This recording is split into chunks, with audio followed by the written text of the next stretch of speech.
জি sir. ওকে, আজকে আমরা একটু দেখবো যে দুইটা ধরো একটা অ্যাসিডের সাথে যখন এটা ক্ষার মানে মিশ্রিত করা হয় তখন ভাপার দ্রবণ হয় কিনা, ঠিক আছে? এইগুলো একটু দেখবো আর কি। একটু দেখো যে বাফার দ্রবণের যে অঙ্কগুলা আমরা করেছিলাম, সূত্রটা কি? পিএইচ ইকুয়াল টু কত মনে আছে? কতদিন? পিকে, তাই না? প্লাস লগ, জি স্যার।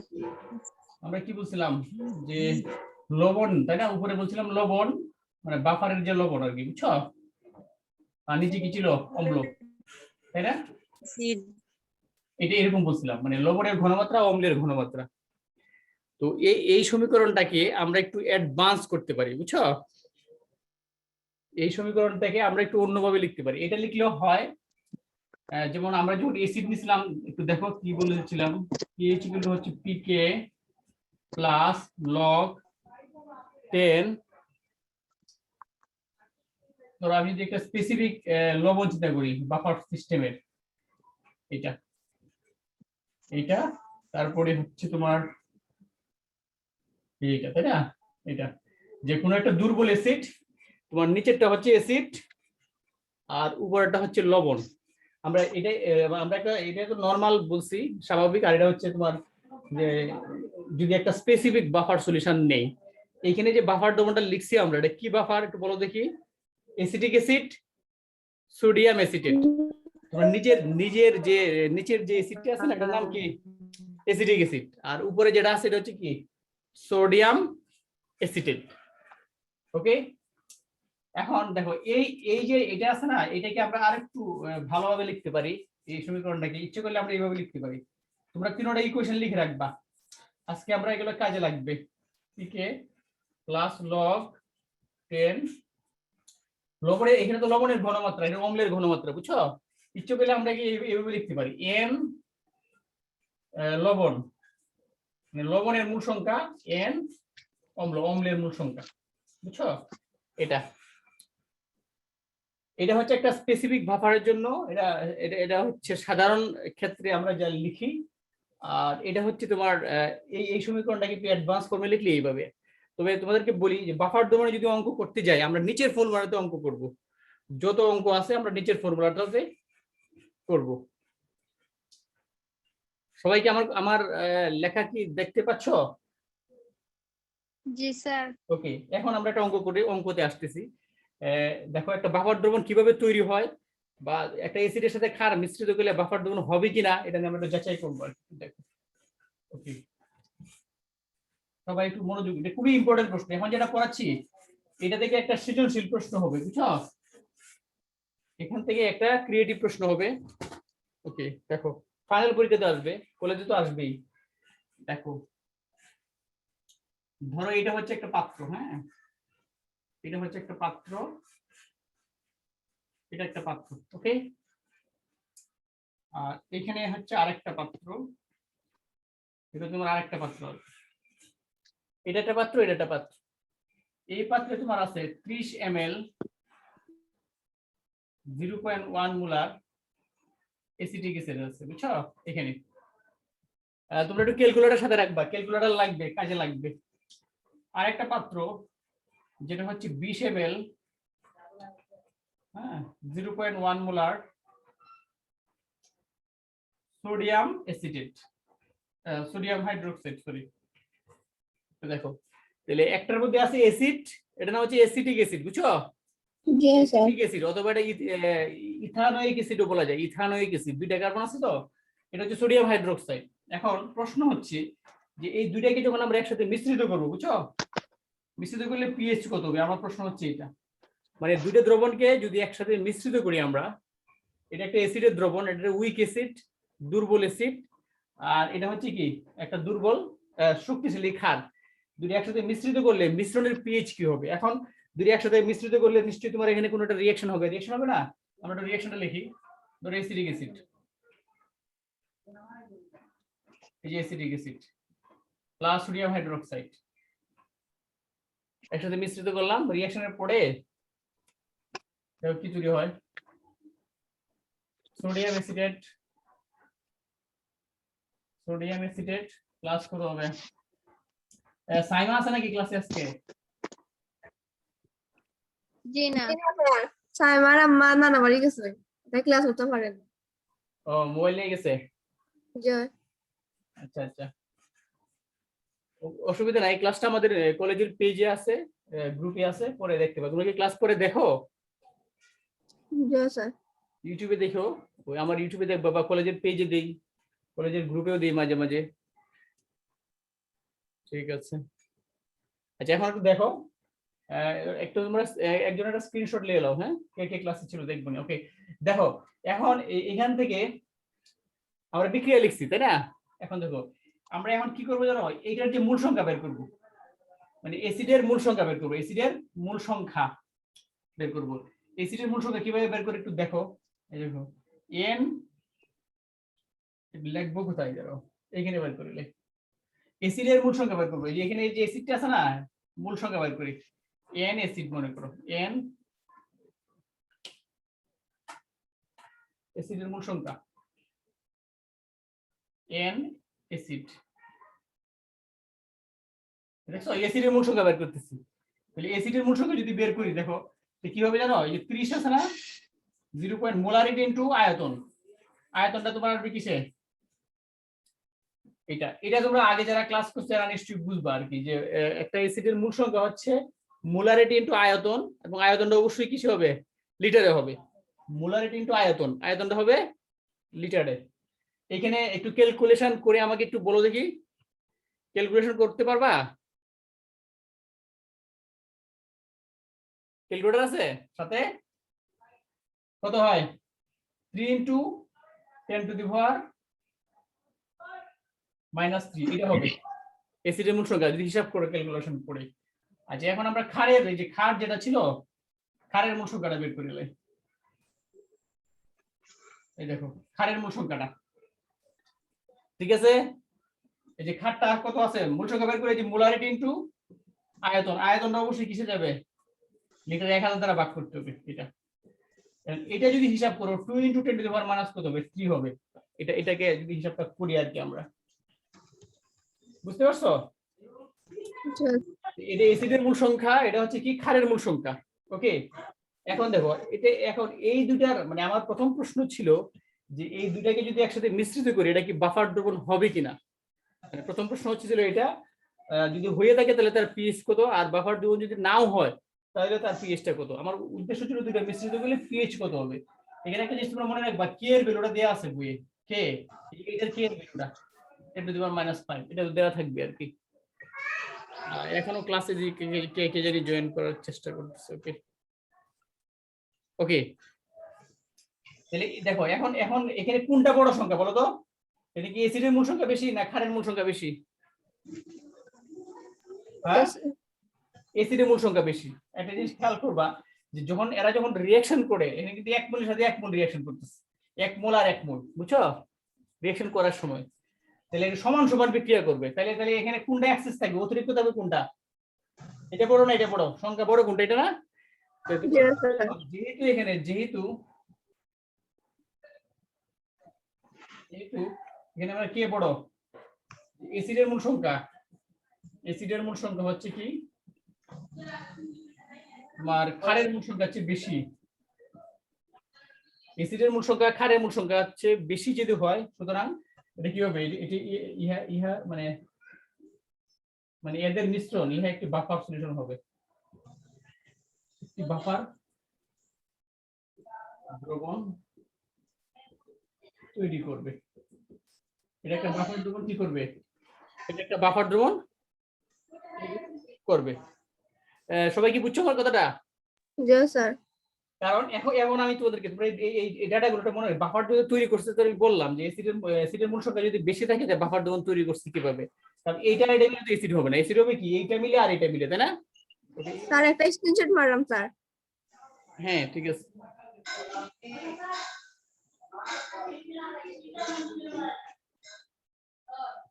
হইছে না স্যার, আপনি স্যার একটু চলতে স্যার। ও স্ক্রিনের হ্যাঁ দাও দাও।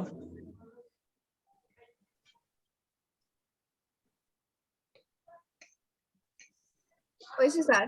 ঠিক আছে, আচ্ছা তাহলে এটা হয়েছে আমাদের। হ্যাঁ, এই মানটা তুলে রাখো। আচ্ছা, এখন একটু দেখো,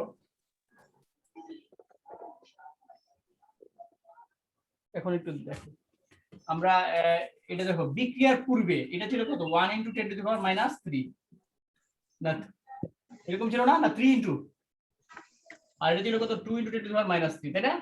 একটু ভালো করে খেয়াল করো, এটা হচ্ছে কি জানো, বিক্রিয়ার আগে। এই যে ভ্যালুগুলো লিখছে এগুলো হচ্ছে বিক্রিয়ার পূর্বে, এগুলো করানো হচ্ছে বিক্রিয়ার পূর্বে। আর বিক্রিয়ার পর দেখো কি হয়, বিক্রিয়ার পরে কি হবে,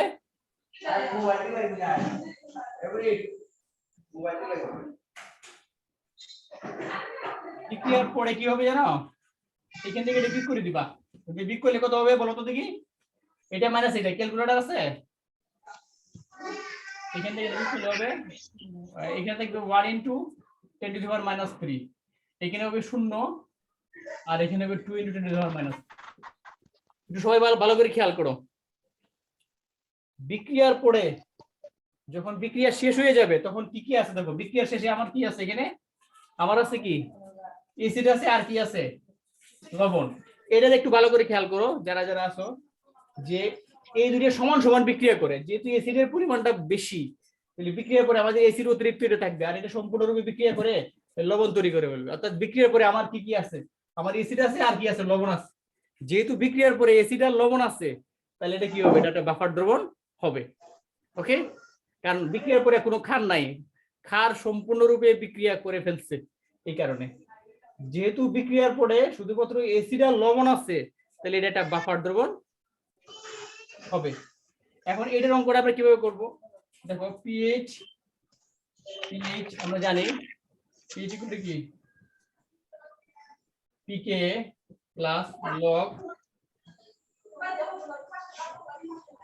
এন অ্যাসিড সল্ট এন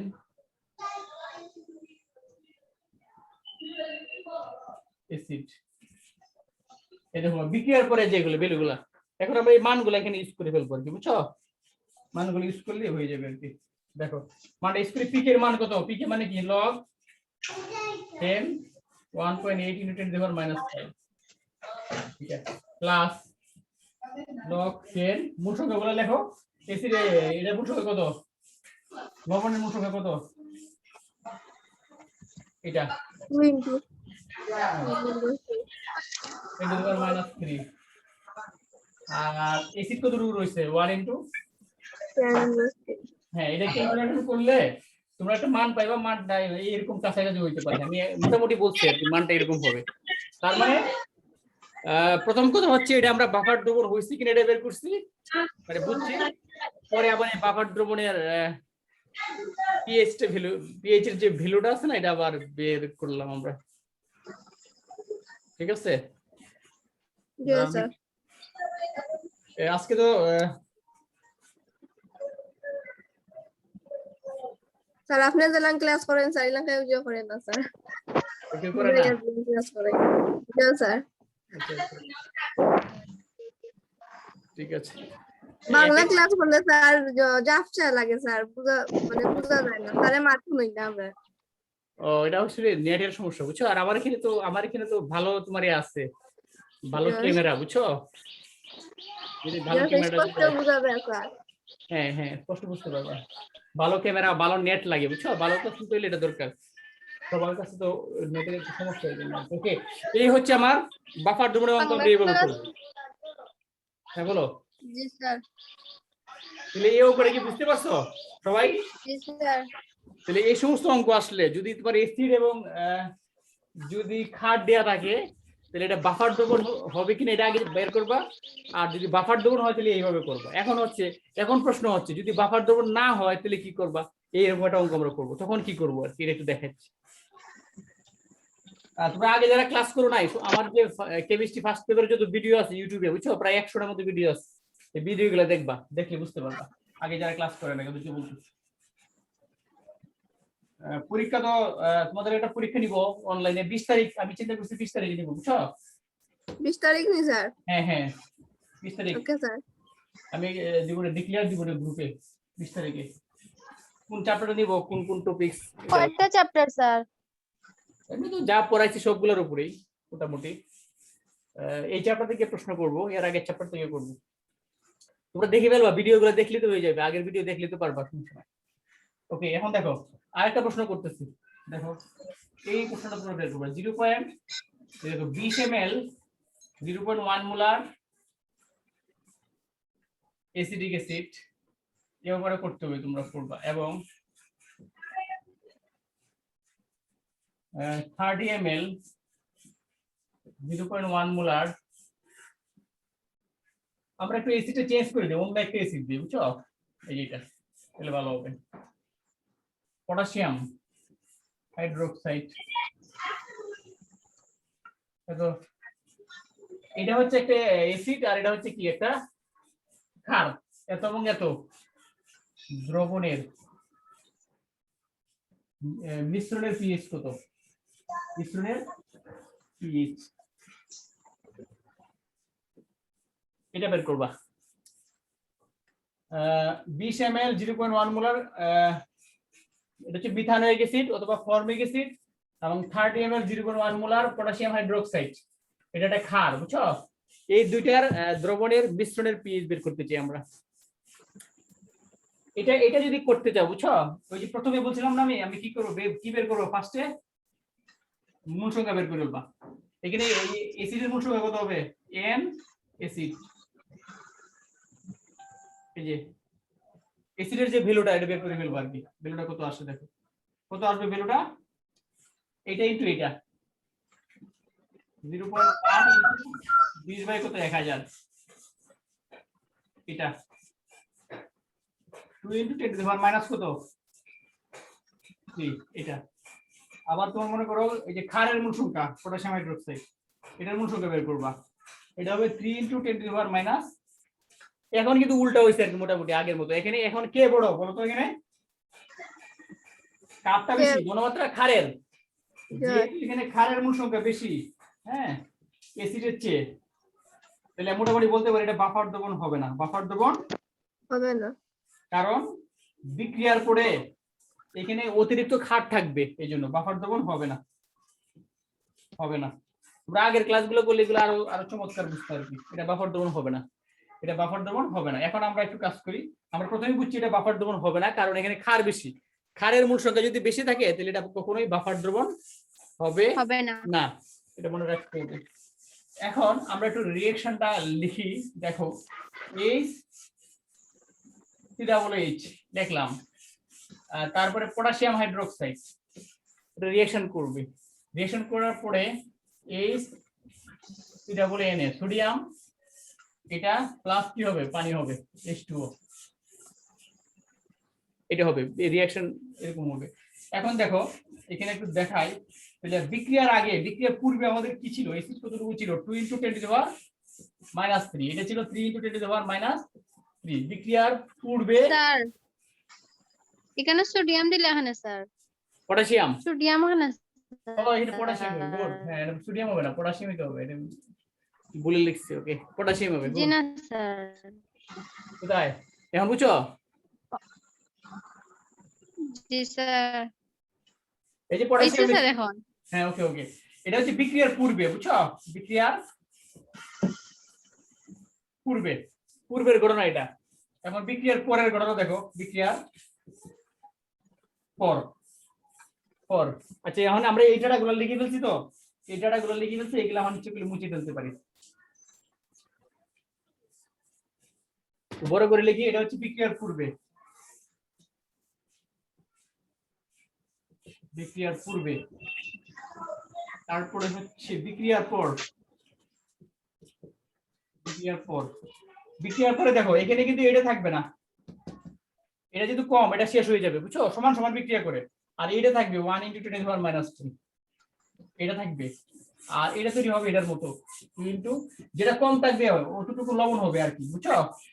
লবণের যে অ্যামাউন্টটা, এটা তোমরা লবণের ক্ষেত্রে দিতে পারবে আর কি। ওকে, তাহলে এখন দেখো তো বিক্রিয়ার পরে কি কি আছে এখানে? বিক্রিয়ার পরে আছে কি? ক্ষার আছে, আর কি আছে? লবণ, এই যে লবণ আছে, ক্ষার আর লবণ। যেহেতু বিক্রিয়া করে ক্ষার আর লবণ আছে, এটা বাফার দ্রবণ হবে না।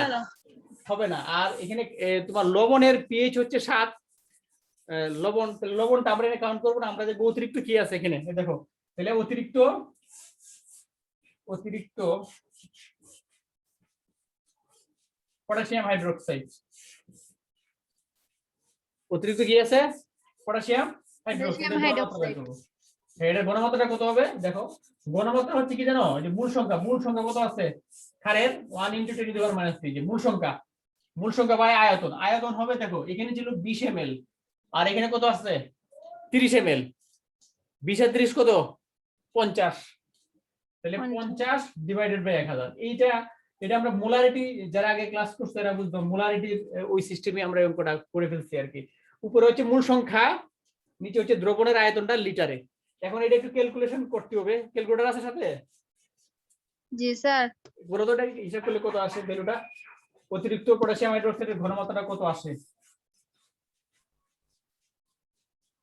একটু দেখো, একটু ক্যালকুলেশন করে আমাকে বলো কত আসছে মানটা। তোমরা এক্স্যাক্টলি বের করো আর আমি একটা ভ্যালু মোটামুটি দিয়ে দেই। ধরো এটা 0.05, তো 0.05, তাহলে আসবে 5 × 10⁻⁴ মনে হয়, এরকম আসবে 5 × 10⁻⁴, এরকম আসতে পারে, বুঝতে পারছো? এরকম আসবে। তাহলে এখন আমি যদি পিওএইচ বের করি, আগে বের করতে হবে পিওএইচ। আগে এই দেখো পিওএইচ বের করলে এই যে এটার ঘনমাত্রা এখানে দিবা, ওএইচ এর যে ঘনমাত্রা, ওএইচ বলতে আমরা এখানে যেটা পাইছি আর কি 10, ওএইচ এর মান কত 5 × 10⁻⁴, বুঝছো? এখন ক্যালকুলেশন করলে কিন্তু পিওএইচ এর একটা ভ্যালু পাইবা। এটা আমার কাছে এখন ক্যালকুলেটর নাই, দেখো তো কত আসে ভ্যালুটা।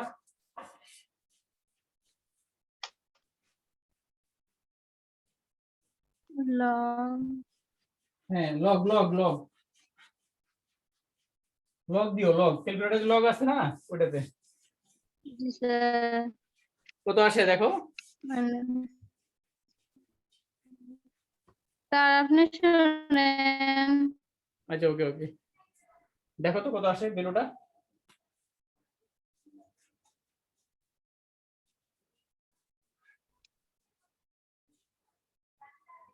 আমরা একটা ভ্যালু ধরে নেই, বুঝছো? ক্যালকুলেটর আমি এক্সাক্ট জানি না কত হবে, 3.30 ভ্যালুটা। জি স্যার 3.3010 পিওএইচ এর মান না এটা আরো জি, বেশি স্যার। আসবে, পিওএইচ টা তো তোমার আসবে, পিওএইচ এর ভ্যালুটা 7 এর চেয়ে বেশি হবে, বুঝতে পারছো? এখানে কত আসে, এখানে ক্যালকুলেশন করলে উপরে এটা ক্যালকুলেশন করছিলা? কেন স্যার আইছে 0.02 এখানে আসছে 0.02, এরকম আসছে।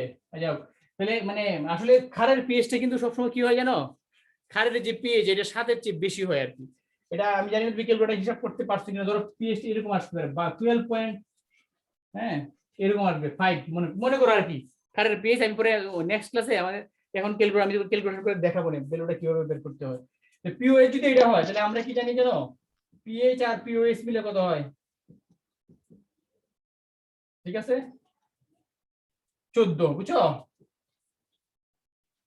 ক্ষারের পিওএইচ দেখো মানে আমি এনে এক্সাক্ট ভ্যালুটা লিখি নাই, এটা তোমরা ক্যালকুলেটরে যদি হিসাব করে দেখবে। দেখো পরে আমরা জানি পিএইচ আর পিওএইচ এর যোগফল কত 14 না, তাহলে আমি কি পাইছি, পিওএইচ এর ভ্যালুটা পাইছি না, পিওএইচ এর ভ্যালুটা ব্যবহার করব। এই তো তোমার হিসেবে কত আসছিল ভ্যালুটা বলো তো, কত আসছে এইখানে, কত আসছে ভ্যালুটা একটু বলো দেখি। এখানে ভ্যালু কত আসছিল? করেন স্যার হ্যাঁ উপরে পটাশিয়াম হাইড্রোক্সাইডের। হ্যাঁ এটা কত আসছে 0.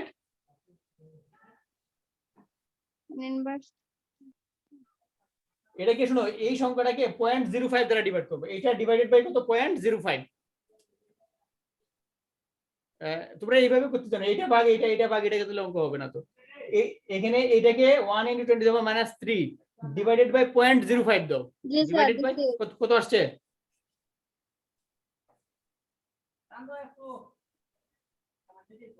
$0.02 স্যার। আচ্ছা ঠিক আছে 0.02, ওকে ধরলাম এটাই আসছে 02 তোমার। ওকে আমি পরে হিসাব করে দেখবো না, তোমার কথাটাই লিখলাম। আর এখন তাহলে এখানে কি লিখবা তুমি, তুমি যেটা হিসাব করছো তোমার হিসাবটা একটু দেখি কত হয় 0.02 তাই না 30 হ্যাঁ তাহলে এখন এই পিওএইচ এর ভ্যালুটা কত আসছে বলো ভ্যালুটা কত আসছে পিওএইচ এর ভ্যালু কত আসছে 2 আসে নাকি 2 1.69 স্যার 69 1.69 কমেছে ওকে স্যার তাহলে পিওএইচ এর ভ্যালু হচ্ছে এটা যদি পিওএইচ এর ভ্যালু এটা হয় তাহলে পিএইচ মানে কি পিএইচ ইকুয়াল কি জানো 14 মাইনাস তোমারটা লিখলাম আর কি আমি তো অনুমানে বলছিলাম আর কি 1 হ্যাঁ তো কত হবে 14 মাইনাস কত 1.69 তাহলে বিয়োগ করলে যা হয় আর কি কত হবে 12.31 এটা হবে 12.31 ওকে এই হচ্ছে হ্যাঁ তোমার ভ্যালু ঠিক আছে তুমি যেটা হিসাব করছো ঠিকই আছে আমি তখন অনুমানে দিছিলাম এটা এটা ঠিক আছে এই হচ্ছে আমাদের অঙ্কটা তাহলে আমরা কি দেখাইছি আজকে দেখাইলাম আমরা কি যে বাফার দ্রবণ হইলে আমরা অঙ্ক কিভাবে করব আবার বাফার দ্রবণ যদি না হয় তাহলে অঙ্ক কিভাবে করব এটা খুবই ইম্পর্টেন্ট প্রশ্ন আজকের ক্লাসটা খুবই ইম্পর্টেন্ট যারা যারা ক্লাসে অংশগ্রহণ করে নাই ওদের ওরা একটা মিস করে ফেলছে অনেকটা আজকে ঠিক আছে এই ক্লাসটা আবার পরে দেখে নিবা সবাই কি বুঝতে পারছো দেখি কারা কারা ছিলা ওকে ভিডিওতে আসা যাবে দেখি কারা ছিল আজকে জি স্যার ভিডিও অন করো দেখি লাস্টে আমরা দেখি দেখো তোমাদেরকে একটা সিস্টেম দেখাই সবাই ভিডিও অন করো তো করো এই 1 মিনিটের জন্য এটা অসুবিধা নেই আমাদের গ্রুপে শুধু আছে ভিডিও প্রবলেম নেই অন্য কোথাও নাই কেউ দেখবে না দেখি কই তোমরা কই হ্যাঁ মুন্নিরে দেখলাম মিতু মনে আজকে ক্লাসে প্রথম আসছে রিপা জি না স্যার রিপা তো ক্লাস করে তানজিনা আক্তার মিতু ওকে জান্নাত গুড দাঁড়াও দেখো জান্নাত রে মুন্নিরে তো দেখা যাচ্ছে না স্যার দেখা যাননি স্যার হ্যাঁ দেখা যাচ্ছে গেল হয় এই দেখছো এই যে দেখছো আমরা একটা মানে ইয়ার মধ্যে আছি না ঘরের মধ্যে দেখা যাচ্ছে তো এটা একটা ছবি তুলবো আমরা আর কই আর ওদের যাদের ভিডিও নেই ওদেরকে দেখা যাবে না শুধু যারা ভিডিওতে আছে ওদেরটা দেখা যাবে স্যার দেখা যাননি আমারে হ্যাঁ সবাই কি তোমরা দেখতেছো না সবাই কি একসাথে দেখতেছো জি স্যার আমরা সবাইকে একসাথে দেখতেছি দাঁড়াও আরো দুজনকে দেখা যাচ্ছে না কেন দেখো আমরা ওই যে বিভিন্ন ভাবে দেখতে পারি এই দেখো তোমরা তো 25 জন যদি হইতো তাহলে খুব সুন্দর ক্লাস হতো দেখছো এই যে আমরা এই যে ইয়ার মধ্যে বসে আছি চেয়ারের মধ্যে জি স্যার ওকে ঠিক আছে তাহলে নেক্সট ক্লাসে আমি ওই দিন নাম্বারগুলো দেই নাই এই তোমাদেরকে এই যে হোয়াটসঅ্যাপে আমি নাম্বার দিচ্ছি